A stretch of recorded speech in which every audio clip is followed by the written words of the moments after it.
She's a pawn, Marcus. A necessary piece on a very volatile board. David's voice bled through the crack in the heavy oak doors, stripping the warmth from the hallway. The council demanded a union to stabilize the Eastern Pax. Elisa fulfills the treaty's parameters. Do not mistake political duty for affection. Elisa's breath caught in her throat, a jagged shard of glass tearing at her chest. She pressed a trembling hand over her stomach, where a tiny, secret heartbeat fluttered. The heir he didn't know existed. The child of a pawn. The heavy silence that followed his words was a death sentence to the life she thought they were building. Slowly, soundlessly, she backed away into the shadows. She had to run. The marble floors of the royal corridor, usually a canvas of golden afternoon light, felt like a sheet of ice beneath Elisa's feet. She didn't run. Running would draw the attention of the king's guard stationed at the end of the hall. Instead, she let her posture fall into the quiet, unassuming grace that the council had so praised when they selected her. A docile, agreeable Luna. A perfectly molded puzzle piece designed to fit a political void. Her mind, however, was a deafening roar of static. Political duty, not affection. The words played on a relentless loop, syncing with the frantic, erratic thumping of her own heart. Just hours ago, she had stood in the lavishly appointed bathroom of their shared suite, staring at the two pink lines on a plastic stick. She had spent the entire morning agonizing over how to tell him. She had imagined his rough, calloused hands. Hands that had touched her with such deceiving tenderness under the cover of night, resting over her womb. She had woven a beautiful, fragile tapestry of a family, only for David to set it ablaze with a single, casual sentence in a room full of old, calculating men. Slipping past the heavy mahogany doors of their private wing, Elisa locked the deadbolt behind her. The click was a deafening finality. The suite was suffocatingly beautiful, draped in deep emerald silks and smelling faintly of David's signature scent, cedarwood and rain. It was the scent that used to lull her to sleep, the scent she had buried her face against when the pressure of the court grew too heavy. Now, it smelled like a trap. She moved with a cold, terrifying efficiency. There was no time for tears. Tears were a luxury for women who were safe. She dragged a nondescript leather duffel bag from the back of the walk-in closet, a relic from her life before she was thrust into the glittering cage of the monarchy. What does a pawn take when she leaves the board? She bypassed the velvet-lined drawers, holding the ancestral diamonds. She ignored the silk gowns that had been custom-tailored to make her look like a queen. Instead, she packed thick wool sweaters, durable denim, and comfortable boots. She took her passport, an old driver's license from her days in the outer territories, and every stack of loose cash she had squirreled away from her personal allowance over the past 8 months. Her hands only began to shake when she stood before the vanity mirror. She looked at her reflection. She looked pale, her dark eyes wide and haunted, her skin lacking the usual flush of the bond. Her gaze dropped to her left hand. The Luna's ring, a massive, flawless sapphire surrounded by diamonds, felt like a shackle cutting off her circulation. With deliberate slowness, she twisted the ring off her finger. It left a faint red indentation on her skin. She placed it dead center on the glass vanity top. A silent resignation. I am not a piece on your board anymore, David. She placed a protective hand over her lower abdomen. The child inside her was no larger than a seed, yet it was already the center of her universe. The council would take the baby. If they knew she carried the Alpha King's heir, they would lock her in a gilded tower until the child was born, and then they would raise it to be as cold and calculating as Marcus. As cold as David. I won't let them have you, she whispered, the promise vibrating through her chest. Elisa knew the castle better than the guards realized.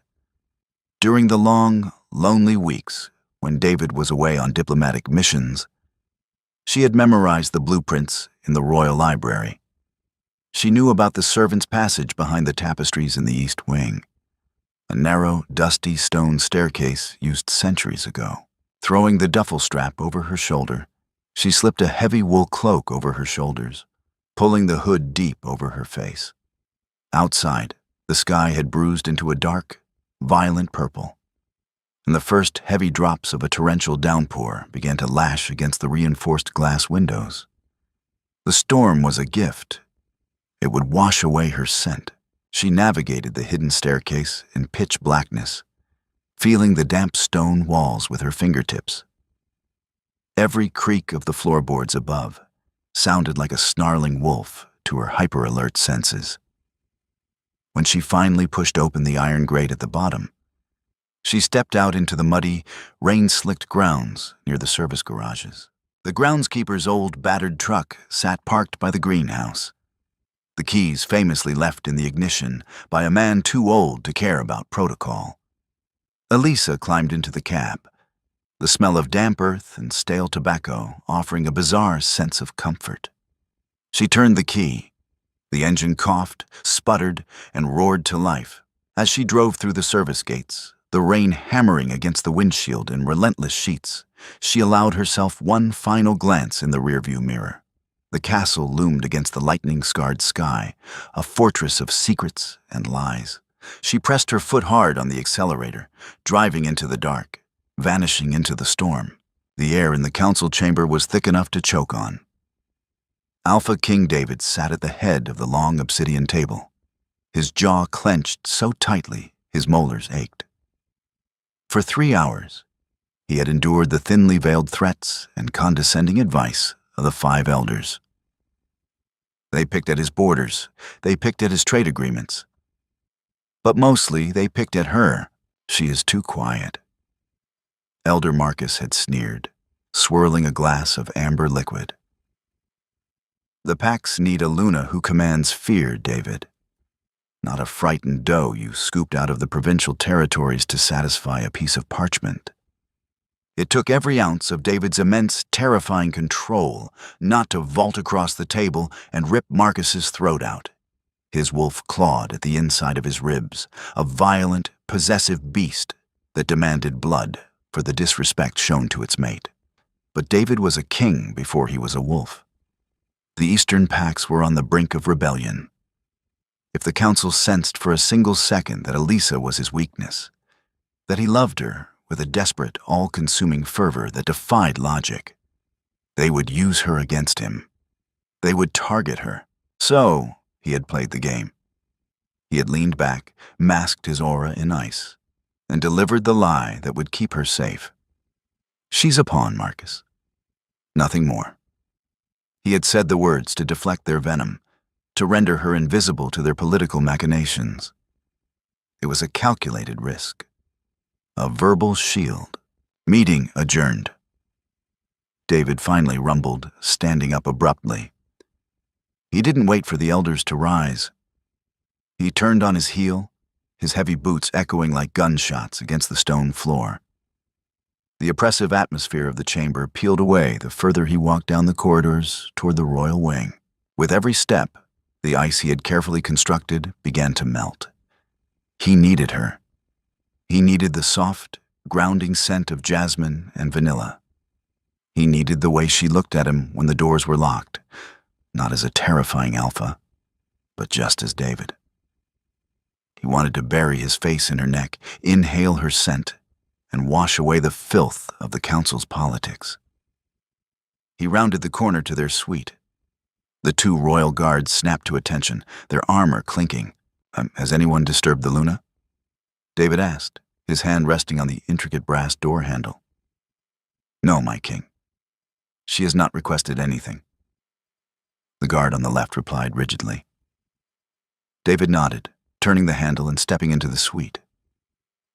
Elisa, he called out, his voice instantly shedding its rough command, softening into a velvet murmur. The meeting is over.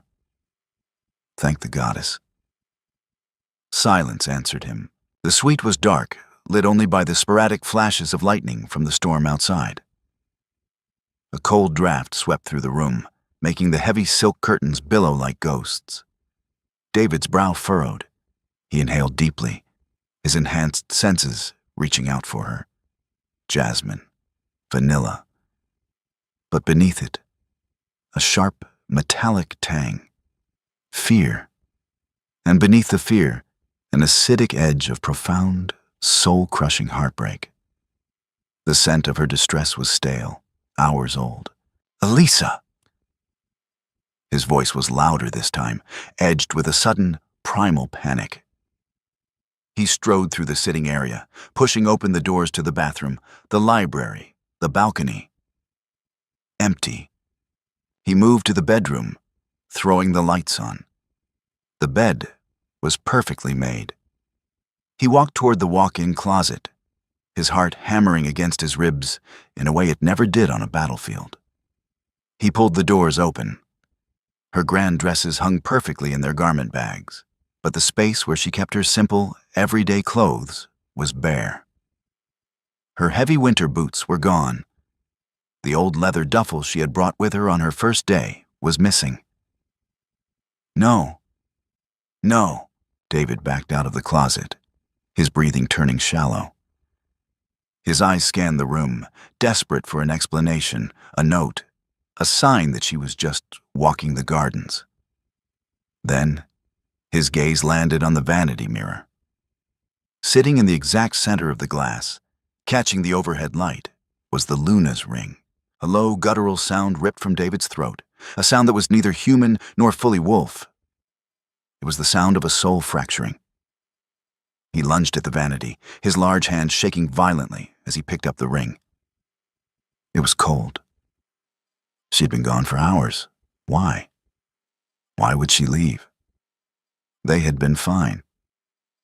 Just last night, she had fallen asleep against his chest, her fingers tangled in his shirt.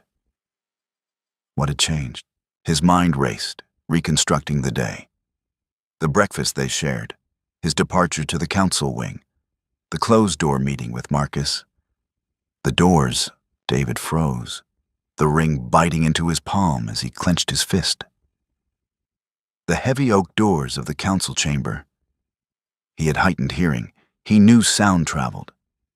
He had told Marcus she was a pawn. He had said his heart wasn't part of the treaty. He had said it to protect her from the council's blade, never realizing he was driving his own dagger directly into her chest. She heard me. The realization crashed down on him with the weight of a collapsing mountain. She had heard the man she loved reduce her to a political transaction. The doors to the suite burst open as the two guards rushed in, drawn by the Alpha's devastating roar of anguish. They stopped dead in their tracks, their faces paling at the sight of their king. David was on his knees before the vanity, his head bowed, the massive muscles in his back trembling as the storm raged relentlessly against the glass. "Lock down the borders," David whispered, his voice a ragged, terrifying rasp. He slowly lifted his head, his eyes glowing a lethal, luminescent gold. "Summon the trackers. No one sleeps until my wife is found." 3 months later. The coastal town of Blackwood Hollow was a place where secrets went to drown. Perched on the jagged cliffs of the Pacific Northwest, it was a town perpetually choked by gray mist and relentless, freezing rain. The smell of rotting seaweed, diesel fuel, and damp pine was so overpowering that it rendered a werewolf's enhanced olfactory senses practically useless. It was the perfect place for a ghost to hide. Elisa, now known to the locals as Elena, wiped down the sticky laminate counter of the Rusty Anchor diner for the 3rd time. The diner smelled heavily of burnt coffee and fried fish, a foul combination that made her stomach churn, though she welcomed the nausea. The overpowering grease was the best camouflage money could buy. She paused, pressing a damp towel against the back of her neck, and let out a slow exhale. Underneath her oversized, stained flannel shirt and the heavy canvas apron, her stomach formed a distinct, undeniable curve. 5 months. The baby was growing fast, strong, and active. Just moments ago, a sharp little kick against her ribs had nearly made her drop a stack of ceramic mugs. Every time the baby moved, a bittersweet pang echoed in her chest. It was a constant reminder of the life she had fled, and the terrifying, beautiful responsibility she now carried alone. She had survived the first trimester through sheer adrenaline and the cash she had smuggled out. She lived in a cramped, drafty room above a bait shop, paid her rent in untraceable bills, and scrubbed her skin daily with harsh, pine-scented soap to mask the faint, lingering sweetness of her natural scent. She was exhausted, but she was free. The brass bell above the diner's heavy glass door chimed, cutting through the low hum of the refrigerator and the clatter of the rain. Elisa didn't look up immediately. She continued wiping the counter, moving toward the back kitchen.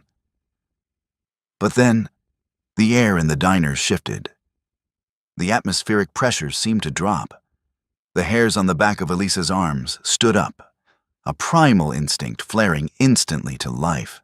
She took a discreet, shallow breath through her nose.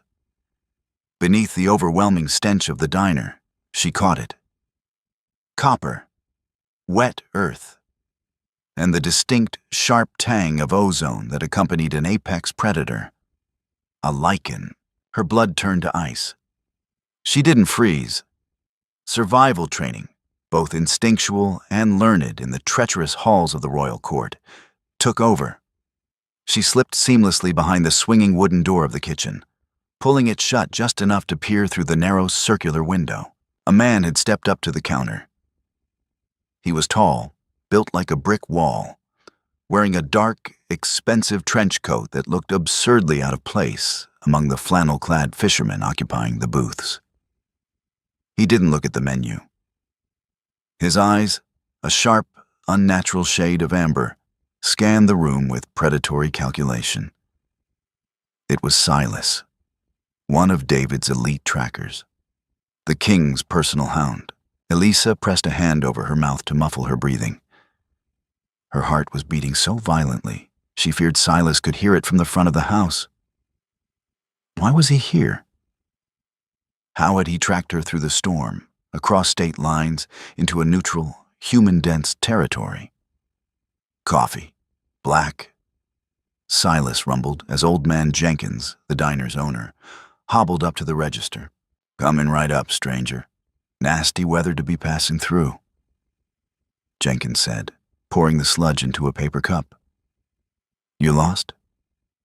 Looking for someone, Silas said, his voice flat, devoid of human warmth. He reached into the inner pocket of his trench coat and pulled out a sleek tablet. He tapped the screen and slid it across the counter toward Jenkins. A woman. Dark hair, brown eyes, about 5'5". She would have arrived in the area roughly 3 months ago. Elisa closed her eyes, pressing her back against the cold stainless steel refrigerator in the kitchen. She grabbed a handful of raw coffee grounds from a nearby bin and rubbed them frantically onto her neck and wrists, desperate to bury any microscopic trace of her jasmine scent. Jenkins squinted at the screen. Elisa's chest tightened. If Jenkins recognized her, if he pointed to the back room, she wouldn't even have time to make it to the alley door. Silas was too fast. Pretty girl, Jenkins muttered. But we get a lot of drifters up this way. Transients looking for cannery work. Face doesn't ring a bell. You a cop? Private security. Silas lied smoothly. He took the coffee, leaving a $100 bill on the counter. He didn't ask for change.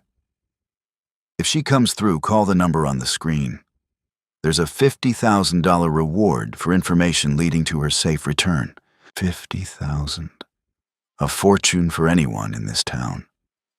Elisa's stomach plummeted. David wasn't just looking for her.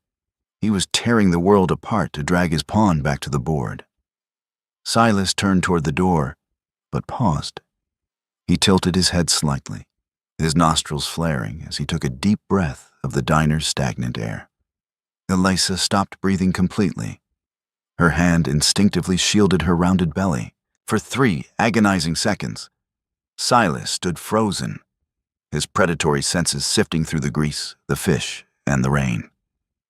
Then the bell chimed again as a group of loud, wet loggers barged in, overwhelming the space with the smell of wet dog and cheap beer. Silas's focus broke. He pushed past them and disappeared into the storm. Elisa let out a ragged, silent sob, sliding down the refrigerator until she hit the linoleum floor. She was safe for the moment, but the illusion of Blackwood Hollow was shattered. Silas was in the town. David's net was closing in. She looked down at her stomach, her jaw setting in a fierce, terrified line.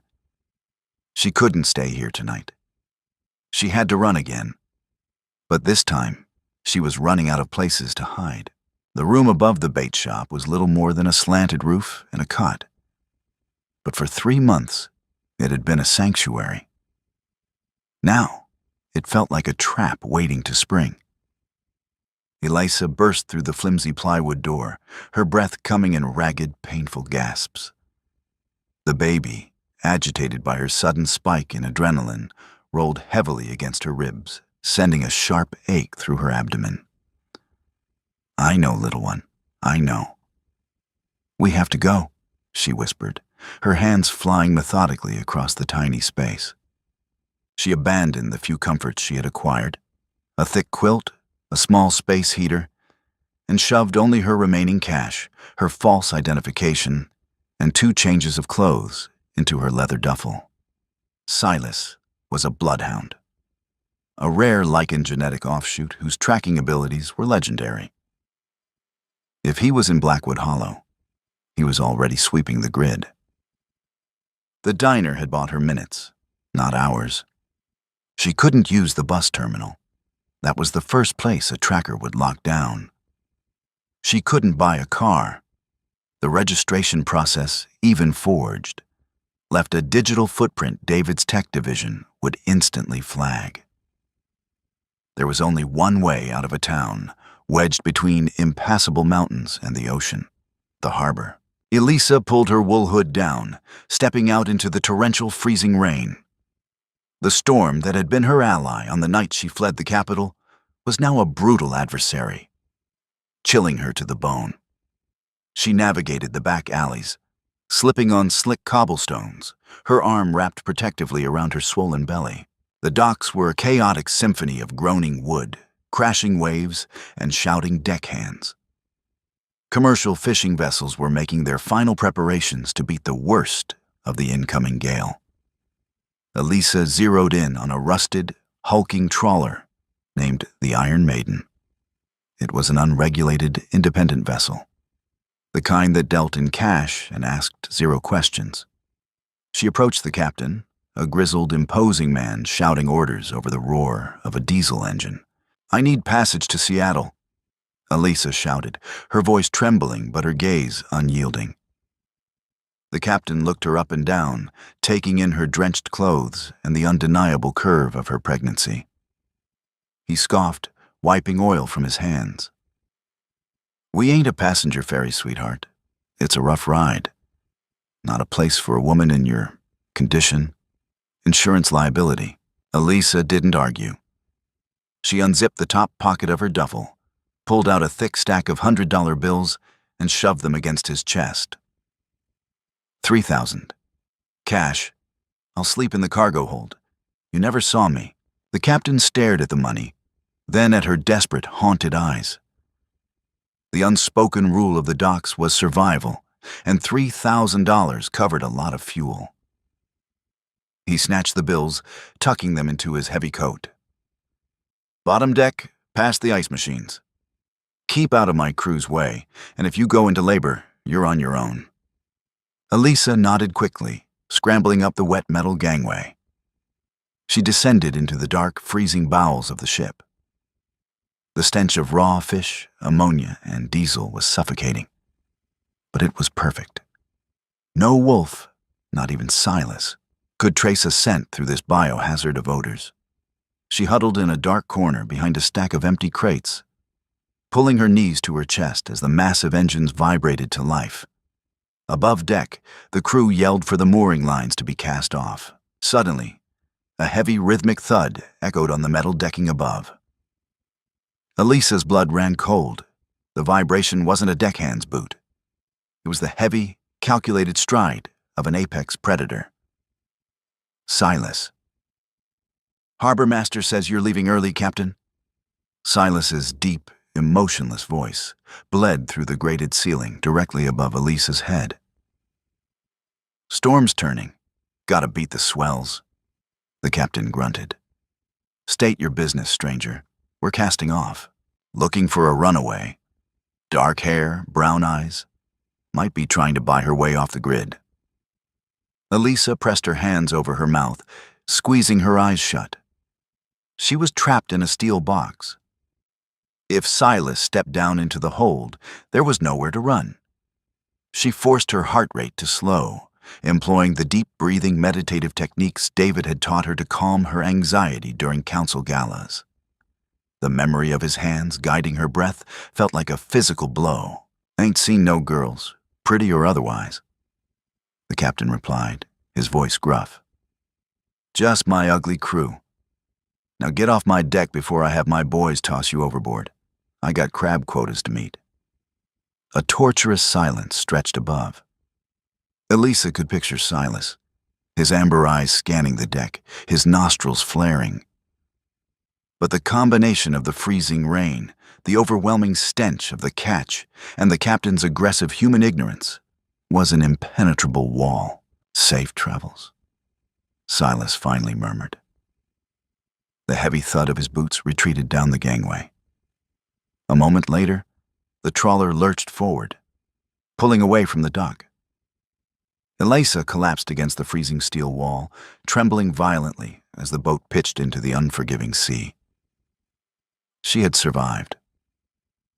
But the cost was a piece of her soul, chipped away by the relentless terror of being hunted. The royal palace of the Eastern Pax was supposed to be a beacon of strength and prosperity.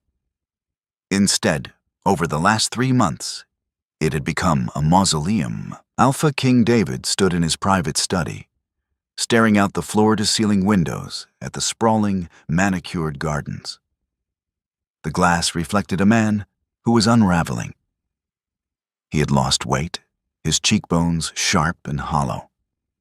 His usually pristine beard was overgrown, and his eyes, once a commanding, steady gold, were bloodshot, rimmed with the deep purple of chronic insomnia. He hadn't slept a full night since he found her ring on the vanity. Every time he closed his eyes, he saw her.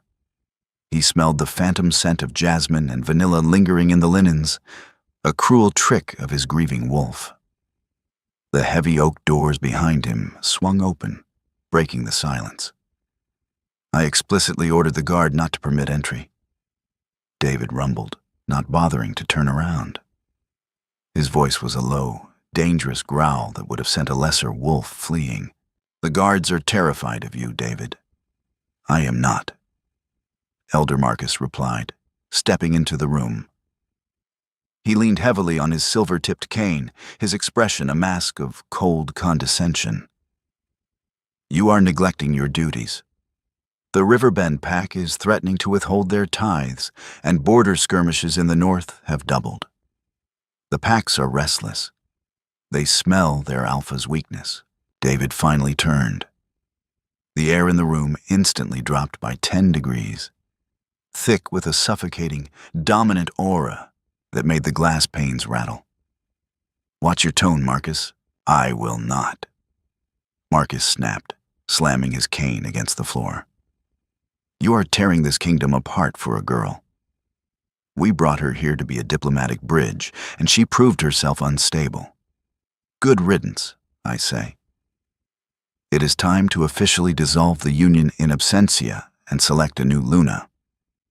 The daughter of the Northern Alpha is of age. Before Marcus could finish the sentence, David moved. He was a blur of lethal, unbridled violence. In a fraction of a second, his massive hand was wrapped around Marcus's throat, lifting the elder off the floor and slamming him against the mahogany bookshelf. Ancient tomes crashed to the floor, but David didn't blink. His claws extended, pricking the fragile skin of the elder's neck. "Say another word about replacing her," David hissed, his wolf bleeding into his voice, his eyes glowing a blinding, feral gold. "Say it, and I will rip your throat out and mail it to the Northern Alpha as a warning." Marcus choked, his hands clawing uselessly at David's immovable grip. Fear, true, unadulterated terror, finally pierced the old man's arrogance. "She is my mate," David growled, leaning in so close Marcus could feel the heat of his rage. "Not a pawn, not a diplomatic bridge. Mine. And until she is back in my arms, the council will manage the borders, or they will burn. Do you understand me?" Marcus managed a pathetic, breathless nod. David released him in disgust. The elder crumpled to the floor, gasping for air, rubbing his bruised neck as he scrambled out of the room like a frightened rat. David stood amidst the fallen books, his chest heaving, his hands trembling with the effort it took not to finish the kill. He was losing control. Without his mate to anchor him, the primal, violent instincts of his lichen blood were overriding his humanity. The encrypted cell phone on his desk vibrated, a harsh, buzzing interruption. David snatched it, pressing it to his ear. Only 3 people had this number. "Speak. It's Silas." The voice crackled through the secure line. "I found a trail." David's heart stopped. The crushing weight that had sat on his chest for 90 days fractured. "Where?" "A coastal town, Blackwood Hollow." A diner owner matched her description, operating under the name Elena. "I caught a microscopic trace of her scent on the back door." Silas paused, the sound of howling wind bleeding through the speaker. "But I lost her. She made it to the docks before I could lock on. The storm washed the rest away. I'm reviewing harbor security footage now, but half the cameras are dead from the weather. She was there." David breathed, running a trembling hand through his hair. A bizarre mixture of overwhelming relief and terrifying desperation flooded his veins. She was alive. She was out there. "Do you want me to mobilize the regional packs to sweep the coastline?" Silas asked. "No," David said instantly. Involving the regional packs meant involving the council. If the council found her first, they would lock her in a secure facility and use her to leverage his compliance. He wouldn't let them near her. "Recall your men. Fall back to the capital." "Alpha, we have the scent. If we stop now..." "I said fall back, Silas." David's voice was absolute, stripping away the feral madness and replacing it with lethal, cold precision. He walked toward his closet, pulling down a heavy, tactical jacket. "I'm coming out there. I will hunt her down myself." Seattle was a sprawling labyrinth of concrete, neon, and perpetual drizzle. For a fugitive, it was perfect. There were millions of heartbeats, millions of overlapping scents, and an endless network of subterranean human activity. It had been 6 weeks since Elisa escaped Blackwood Hollow. She was now approaching her 7th month of pregnancy, and the physical toll was becoming impossible to ignore. She had found a cash-in-hand job sweeping floors at an all-night laundromat and rented a tiny, damp basement apartment in a neglected neighborhood. But hiding was no longer her biggest problem. The baby was. Elisa sat on the edge of an examination table in a dimly lit, underground medical clinic that catered to those who couldn't afford questions. The paper beneath her crinkled as she adjusted her posture, trying to ease the sharp, burning ache in her lower back. Dr. Aries, a tired-looking human physician with graying hair and a stained white coat, frowned as he stared at the grainy black and white monitor of the portable ultrasound machine. The rhythmic whoosh, whoosh, whoosh of the baby's heartbeat filled the small room. "I don't understand," Dr. Aris muttered, adjusting the transducer on Elisa's gel-slicked belly. He tapped the screen.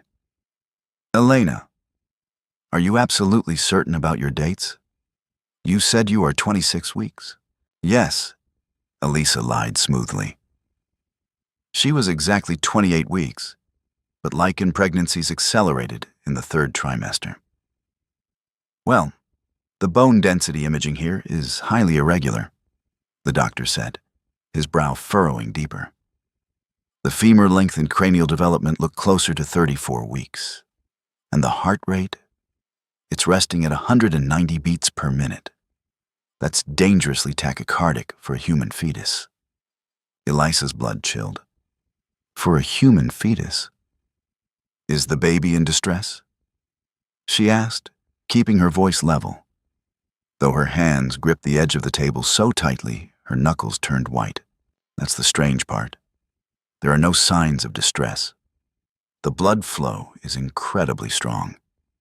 "Abnormally strong," Dr. Aris muttered, pulling a medical journal from a nearby counter. "I want to draw some blood. We need to run genetic markers. This level of accelerated cellular growth could indicate a severe mutation or..." "No." Elisa sat up abruptly, grabbing a paper towel to wipe the cold gel from her stomach. "No needles, no tests. We're fine. Elena, please listen to me. If there is a chromosomal anomaly, you need a specialist. This clinic isn't equipped." "How much do I owe you for the ultrasound?" She interrupted, her voice hardening with the authority of a Luna she thought she had left behind. She pulled her oversized sweater down, her protective instincts flaring. The doctor sighed, recognizing a wall he couldn't break. $50. "But I strongly advise..." Elisa tossed a crumpled $50 bill onto the counter and walked out the door before he could finish. The Seattle air was biting as she stepped out of the clinic into a narrow, trash-strewn alleyway. The rain had paused, leaving a thick, suffocating fog rolling off the Puget Sound. She hugged her coat tightly around her protruding stomach, her mind racing. The baby was developing too fast. The lichen traits were manifesting strongly, and she had no pack doctor to guide her, no safe place to give birth without raising alarms. She took 3 steps down the alley before a terrifying realization hit her. The hairs on the back of her neck stood up. The air suddenly felt dense, vibrating with a low, oppressive frequency. She stopped. The shadows at the end of the alley shifted. A man stepped into the dim light of a flickering street lamp. He was disheveled, his clothes torn and stained with grime. But it was his eyes that made Elisa's heart stop. They were glowing a sickly, pale yellow. A rogue. A wolf without a pack, driven half-mad by isolation. He wasn't looking at her face. He was staring directly at her stomach, his head tilted as if listening to a song only he could hear. "I smelled it 3 blocks away," the rogue hissed, taking a slow, predatory step forward. His voice was a wet, guttural rasp. I thought I was hallucinating. The aura, it's suffocating. Elisa backed up, her hand instinctively reaching for the heavy pepper spray in her pocket. A pathetic defense against a werewolf. But it was all she had. Get away from me. A human carrying a wolf. The rogue laughed, a broken, terrifying sound. No, not just a wolf.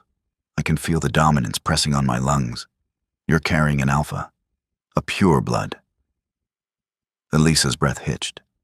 The baby wasn't just developing quickly.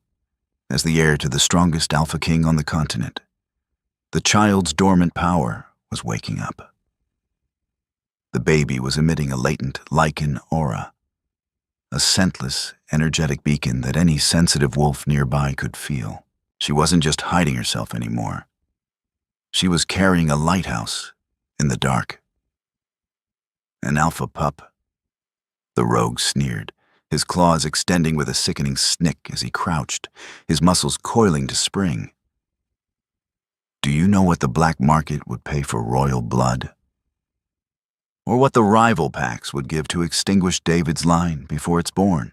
Elisa pressed her back against the damp brick wall of the clinic. There was nowhere to run. The horrifying truth crashed down upon her. David wasn't the only monster hunting her, and without him, she had absolutely no way to protect his child. The rogue's muscles coiled like thick, rusted springs beneath his ruined clothes. He didn't see a woman. He saw a prize, a biological gold mine that could buy him his way back into a pack, or at the very least, fund a lifetime of oblivion. Elisa didn't wait for him to strike. Survival instinct, honed by 6 months of solitary terror, overrode her paralyzing fear. As the rogue lunged, his jaw unhinging to reveal a set of lethal, yellowed fangs, Elisa thrust her arm forward and depressed the trigger of the heavy-duty pepper spray directly into his eyes. A stream of caustic orange liquid hit the wolf's face. The rogue shrieked, a horrifying, high-pitched sound that echoed off the damp brick walls. He thrashed blindly, his massive claws raking through the empty air. One heavily muscled arm caught Elisa's shoulder, a glancing blow, but with the force of a battering ram. The impact lifted her off her feet. She twisted mid-air, throwing her arms over her stomach to take the brunt of the fall on her back and shoulder. She hit the wet asphalt hard. The breath vanished from her lungs in a sharp, agonizing hiss. "You bitch!"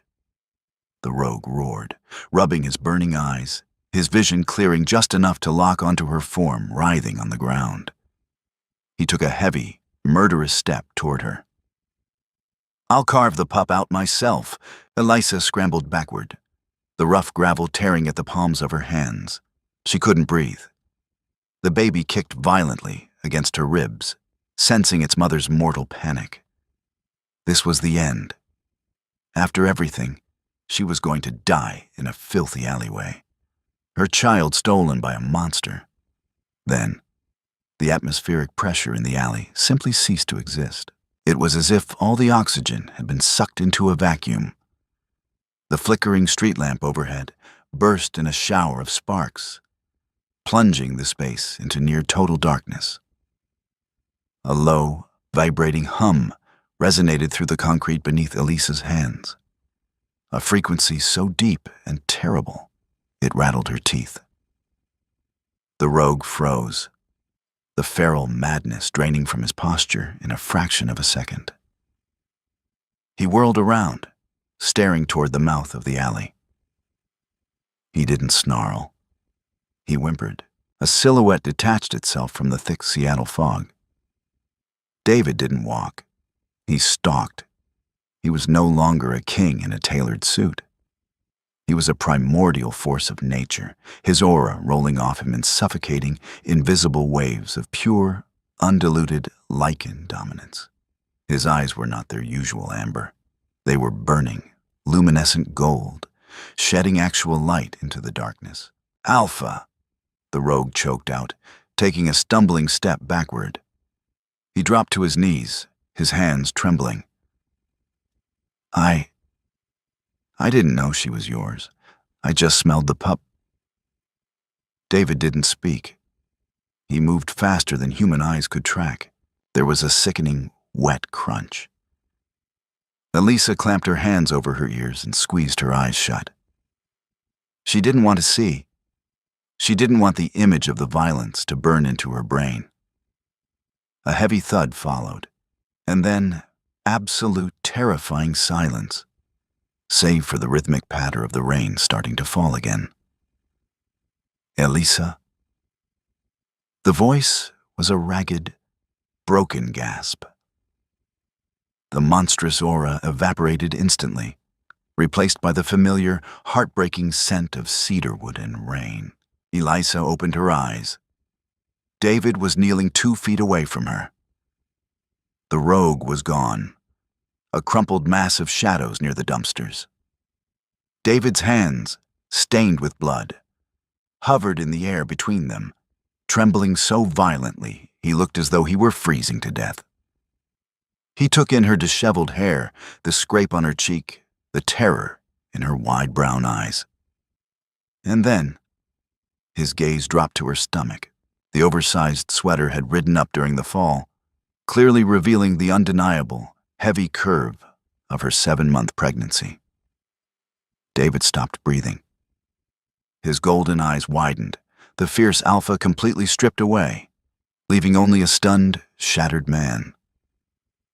He stared at her abdomen as if he were looking at a ghost, at a miracle he couldn't comprehend. "A baby," he whispered, the words barely making it past his lips. "You're carrying my child." He reached out slowly, instinctively, his bloodied hand shaking as it drifted toward the swell of her stomach. Elisa flinched violently, scrambling backward against the cold brick wall. She wrapped her arms protectively over her womb, her eyes flashing with a desperate maternal fury. "Don't touch him. You're not taking him for the council." The word struck David like a physical blow. He reeled back, the color draining from his face. The agony in her voice, the pure, unadulterated terror she held for him, finally broke the king. The interior of the secure penthouse safe house in downtown Seattle was stark, modern, and suffocatingly quiet. The heavy soundproof glass blocked out the chaotic noise of the city below. Elisa sat perched on the edge of a pristine white leather sofa, holding a warm cup of tea she hadn't taken a single sip from. She had allowed David to bring her here only because her adrenaline had crashed, leaving her too physically exhausted to run, and because the protective detail of elite Lycan guards stationed at the doors meant no other rogue would ever get close. David stood on the opposite side of the room, near the unlit fireplace. He had scrubbed the blood from his hands, but the stain of the night still clung to him. He looked ragged. The sharp, commanding Alpha King she remembered was gone, replaced by a man hollowed out by months of grief. "Let Dr. Eris come up," David said, his voice a low, gravelly plea. He hadn't moved closer to her since the alley. "Just to check the baby. To make sure the fall didn't—" "We're fine," Elisa said, her voice tight, devoid of emotion. She stared at the swirling surface of her tea. "The baby's Lycan aura is strong. It acts as a physical buffer." He protected himself. David squeezed his eyes shut, a muscle feathering in his jaw. He, a son, an heir. Why, Elisa? The question ripped from his chest, ragged and desperate. "Why did you leave? I tore the continent apart looking for you. I thought you had been kidnapped. I thought you were dead. Why would you run into the cold, pregnant and alone?" Elisa finally looked up. The anger she had carefully banked for 6 months flared to life, burning away her exhaustion. "Because I didn't want to be a piece on your board anymore," she said, her voice trembling but fierce. "I didn't want my child to be raised by a man who saw his mother as nothing more than a necessary treaty parameter." David froze, his brow furrowing in deep confusion. "What are you talking about?" "I heard you, David." A single tear escaped, cutting a hot path down her cheek. 3 months ago, outside the council chambers, I was coming to tell you about the baby. And I heard you tell Marcus that I was just a pawn, that there was no affection, just political duty. The silence that followed was absolute. David stared at her, the blood rushing from his head. The memory of that wretched meeting crashed over him. The sneering faces of the elders, the thinly veiled threats against her life, if she proved to be a distraction. Slowly, David's legs gave out. He sank to his knees on the hardwood floor, the physical distance between them suddenly feeling like an ocean. He buried his face in his hands, a jagged, agonizing sob tearing from his throat. Elisa stiffened. She had never seen David cry. Not when his father died, not during the border wars. The sheer, naked devastation in his response unnerved her. "Elisa!" he gasped, lifting his head. His eyes were red, overflowing with unshed tears. "You heard the shield, not the sword." She frowned, her grip tightening on the mug. "What? The council hates you," David said, his voice cracking. "They hate that you aren't from a pure, aristocratic bloodline. Marcus wanted you gone. He was pushing to have you removed, permanently. The only thing keeping you alive in that castle was their belief that you were a tool I controlled." He crawled forward, stopping just short of her knees, looking up at her with a vulnerability that stripped away every lie they had ever lived. "If they knew you were my heart," he whispered, his voice breaking. "If they knew that I loved you so completely, so desperately, that I would burn the entire Eastern Territory to the ground just to keep you warm. They would have used you to break me. They would have assassinated you." Elisa stopped breathing. The teacup trembled in her hands. "I lied to them to protect you," David confessed, his tears finally falling. "I called you a pawn to make them look away from you. And in doing so, I drove you into the dark. I almost killed you both." The moral weight of his confession hung heavy in the air. The toxic Game of Thrones had demanded a sacrifice, and David had offered up his own truth, never realizing the collateral damage it would inflict on the woman he was trying to save. Elisa stared at the broken king kneeling before her. The cold, icy wall she had built around her heart over the last 6 months cracked, the bitter resentment melting under the blinding heat of his agonizing truth. The silence stretched, no longer toxic, but profoundly healing. Elisa slowly set the teacup on the glass coffee table. She looked down at David, seeing past the crown, past the alpha, straight to the man who had torn himself apart to keep her safe. She reached out, her hand trembling, and brushed her fingertips against his overgrown beard. He leaned into her touch instantly, closing his eyes, a shuddering breath escaping his lungs. "You should have told me," she whispered, her voice thick with emotion. "You shouldn't have carried the politics alone. You made me believe my love was a burden." "I was arrogant," David admitted, turning his face to press a desperate, lingering kiss against the palm of her hand. "I thought I could manage the monsters. I thought I could keep the filth of the council away from you. I was wrong, Elisa. I was so arrogant, and I paid for it every single second you were gone." Right at that moment, the baby shifted. It was a strong, sharp kick, visibly moving the fabric of Elisa's sweater. David's eyes snapped open. He stared at her abdomen, a mixture of profound awe and deep, instinctual reverence washing over his features. He looked up at her, a silent, pleading question in his eyes. Elisa gave a small, tearful nod. Slowly, carefully, David moved his large hand, resting it gently against the swell of her stomach. The warmth of his touch was a jarring contrast to the cold months she had endured. A second later, the baby kicked again, directly against his palm.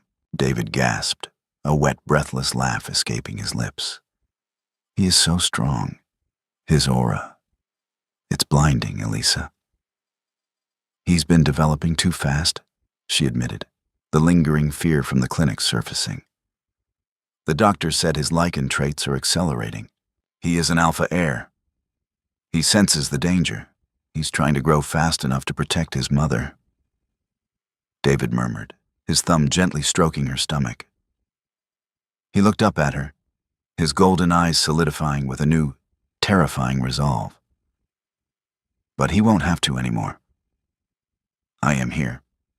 The storm that had chased Elisa into the dark had finally broken, leaving behind a hard, undeniable clarity. She had run to escape a cage, only to discover that her true freedom lay not in hiding, but in dismantling the very system that threatened her family. Standing beside David, feeling the strong, steady heartbeat of their unborn heir between them, she was no longer a pawn. She was the Luna, and together they were returning to the capital, not to play the game, but to flip the board entirely. The Council's reign of shadows was over. The era of the true Alpha had begun. Thank you for reading this thrilling, dramatic journey. If you felt the tension and loved the twists in David and Elisa's story, please drop a like, share this tale with your fellow romance and drama lovers, and subscribe for more pulse-pounding, emotional stories.